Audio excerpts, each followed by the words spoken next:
After Action Report. Arctic Transdimensional Gate Opening Experiment. Agent Viper reporting. First off, apologies for the state of my voice. The eggheads in R&D said that going through the transdimensional gate, I'd probably pick up some exotic germs on the other side despite the inoculations and the protective gear I was wearing, which is why they currently have me sitting in a quarantine room and they're pumping me full of vitamins. I'd say the transdimensional gate opening was in fact a success, seeing as how I went through and then came back again in one piece, relatively speaking. The eggheads wanted me to record my own observations on some of the people I met over there and some of the artifacts I brought back for further study. Report begins now. These two, Junkrat and the Junker Queen. The world they come from is not all that different from ours, other than taking place about 50 years in our future. Something about robots rising up, AIs. I don't know, I'm not a scientist. I'm glad Umbrella's not messing around with those things too terribly much. These two in particular, though. Let's start with Junkrat. It was nice to meet a fellow grenade launcher enthusiast. Their frag launcher, as they call it, is what we would politely refer to as craft-produced. Though really that just means it's made out of junk. If you couldn't tell by the name Junkrat. All in all, though, it's not a bad weapon. It can't match my GL06 in terms of range and accuracy, but it definitely has us beat in terms of ammo capacity and rate of fire. Addendum: confirm agent's bias toward his own personal weapon. The tall one, the Junker Queen, some kind of tribal leader down in what's left of Australia in their world. Runs a place called Junkertown. I gotta tell you, she is hell on wheels with that axe. We got into a few scraps together. It was nice having such, well, I hesitate to say competent backup. Let's call it enthusiastic backup. If we open the gate again, Umbrella should consider offering these two a job with the Umbrella Security Services, though they should not be considered for anything involving wet works or covert ops. They'd get my recommendation for about anything else, though. Next on the list. These four. Members of the Imperial Stormtrooper Corps. In their home universe, they're part of an empire that spans almost an entire galaxy. And their technology, weapons, are radically advanced. They told me that their rifles there, the E11 Blastech, they can have up to 500 shots per power pack, which is their equivalent of an ammunition magazine from our own world. We should consider sending envoys or possibly infiltrators through the gate, see if we can't get a good grips on what their empire is all about. I would recommend envoys. Their commanding officer, the one in the yellow shoulder pad there, made mention of the fact that their empire is involved in various and sundry biological experiments.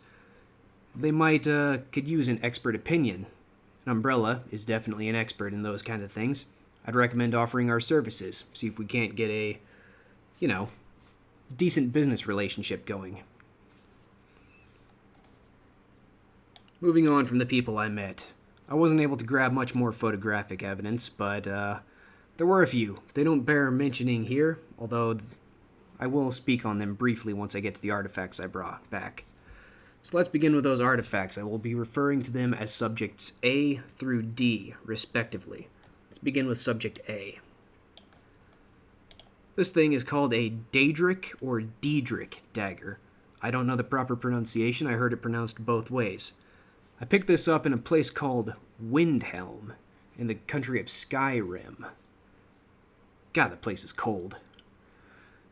The guy who sold it to me said that it's made of a special type of metal called ebony and also uses the heart of something called a daedra in its construction. Near as I can tell, there's nothing too terribly special about it. All in all, it's a good weapon, though.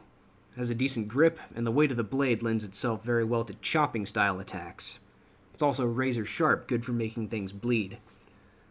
As a weapon, I can appreciate it. I've turned it over to the R&D guys so they can do material analysis. As far as they can tell, using organic components in its construction doesn't do any marked improvements to the blade. Some kind of strange ritual, I guess, using organics in construction. But the eggheads are fascinated by it, so I was happy to bring it back for them. Moving on to subject B. This thing is interesting. It's referred to as a Nichiren blade, and supposedly it's used to kill demons. As you can probably guess, research outside of material on this weapon has stalled since, well, we don't have demons in our universe. Speaking to a few others, such as the one who gave it to me, I think his name was Zenitsu? I don't speak Japanese very well, and this comes from a Japanese province. But speaking to that guy, as well as these two brothers, what were their names? Winchester. That was it. Sam and Dean Winchester.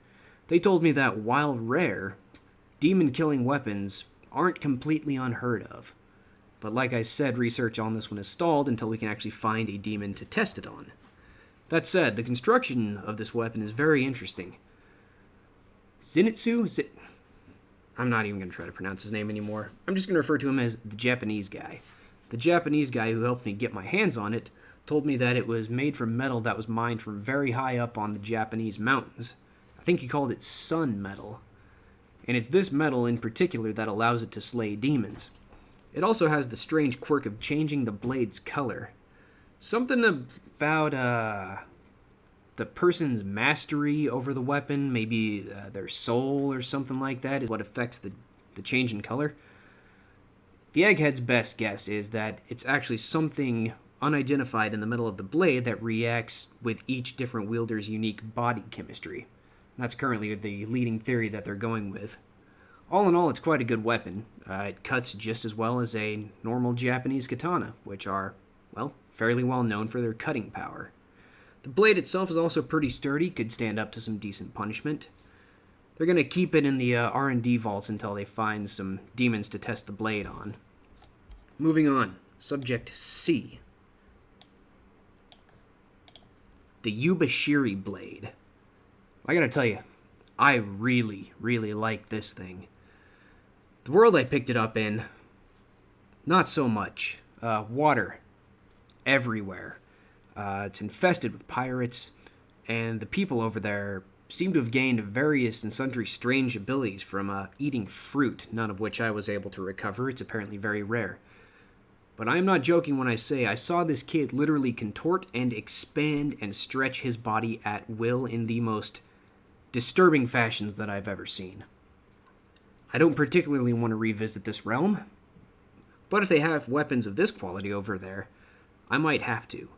The Yubashiri blade has nothing special about it other than the fact that the make of the weapon and the craftsmanship is absolutely amazing. It's one of the best put together weapons I've ever seen. It's light, it's durable, it's sharp as hell. The craftsmanship is unparalleled. Once the research and development guys have finished with this thing, if they don't find anything else strange about it, the Yubashiri blade may be making its way into my own personal armory for my own personal use. Here's hoping, right? And lastly, subject D, the Staff of Homa. Both me and the research and development boys are confounded by this thing. I will tell you, it makes a good bludgeon, and it's got a few decent cutting edges on it. But somehow, by some mechanism unknown, when used by someone who knows how to use the staff, they can produce and manipulate fire at will.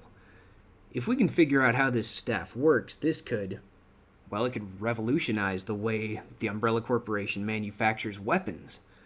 Needless to say, having an infinite amount of completely controllable fire on hand at will would make people like my job much, much easier.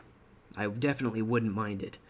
But as yet, none of us have actually figured out how to activate this fire-controlling function of the staff. So, research, much like the Nichiren blade on this one, has stalled until we can find some way to activate it and test it properly. The world I got it from, well, let's just say it was very bright and colorful. I'm glad I was wearing eye protection. Also, a lot of what seemed to have been children on the battlefield Now, full transparency, I know the Umbrella Corporation does things that would be considered very shady and illegal, but as far as I know, we haven't quite gone into using child soldiers for our actions. And I don't think we ever should, or that we ever will for that matter. It's another world I don't particularly care to revisit, honestly. Unless the R&D boys can figure out this staff, because I did spy quite a few more like it. So, if they get it working, I may have to take another trip through the gate. Go acquire a few more.